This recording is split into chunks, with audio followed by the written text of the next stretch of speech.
Welcome to U.S. Soccer's online training for the Grade 8 referee course. Training for this course is specific to preparing officials for the competitive youth game. This presentation focuses on Law 3, the players. Most teams in competitive youth games will present the referee with rosters. Additionally, most players at this level will have a pass issued by the league or state association. According to the local rules of competition, referees should check the player passes against the team roster to verify identity and eligibility. The general rule is that a player can't play without a pass, but this must be verified by the local rules of competition. The maximum number of players a team can have on the field is 11, and the minimum number is 7. One player on each team must be the goalkeeper, and each team must have a goalkeeper at all times. A game cannot begin if a team has fewer than 7 players, and a game cannot continue if a team drops below 7 players.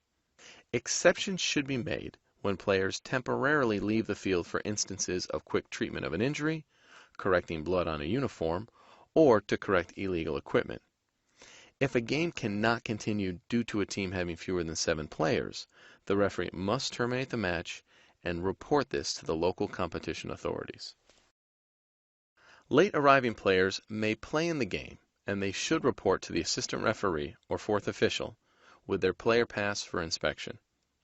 Once the player's equipment is inspected and deemed safe for play, he or she can enter the field during play, provided they have the referee's permission.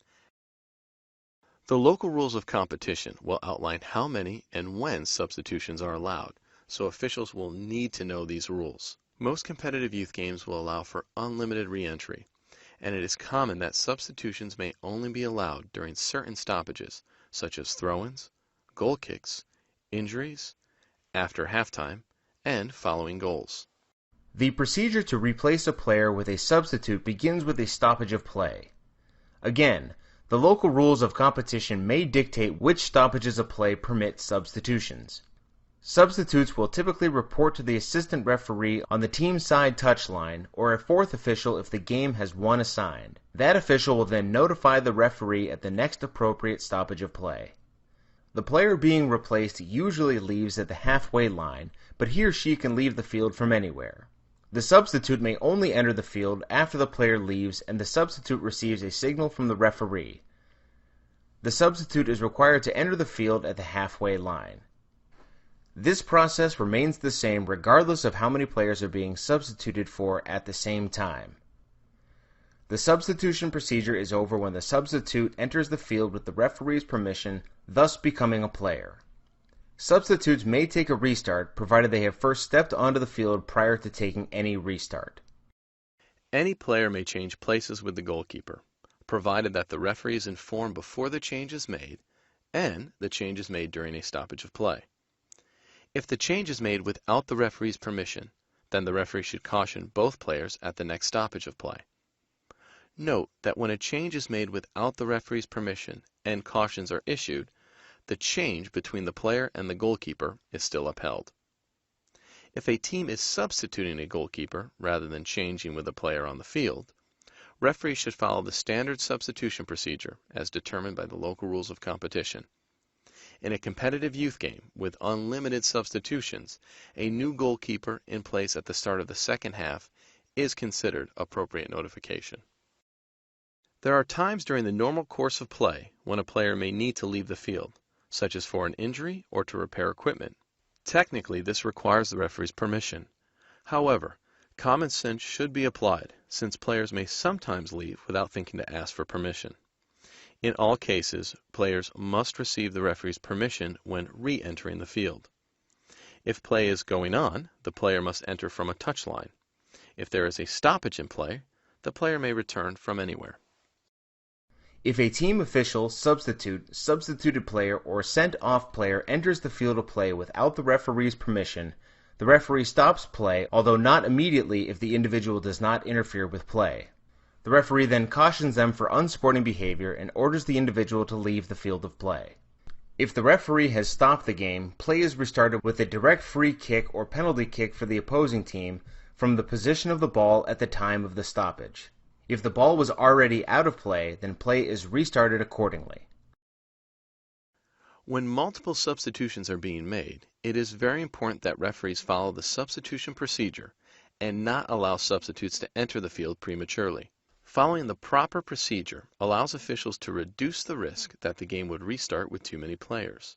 If the referee realizes that there are too many players during play, the game should be stopped right away.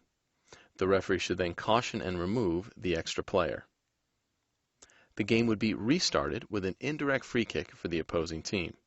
If the referee realizes that there are too many players during a stoppage of play, he or she should caution and then remove the extra player. The game is then restarted with the appropriate restart that led to the stoppage of play. If a team with too many players scores a goal, the referee must disallow the goal, caution, and then remove the extra player. Play is restarted with a goal kick, corner kick, or drop the ball.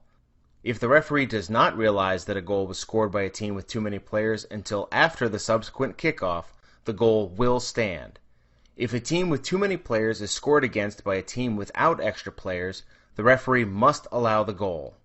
The referee must also caution the extra player and have him or her leave the field. The restart would be a kickoff since the goal was awarded. If a ball is going into the goal and the interference does not prevent a defending player from playing the ball, the goal is awarded, even if contact was made with the ball, unless the ball enters the opponent's goal.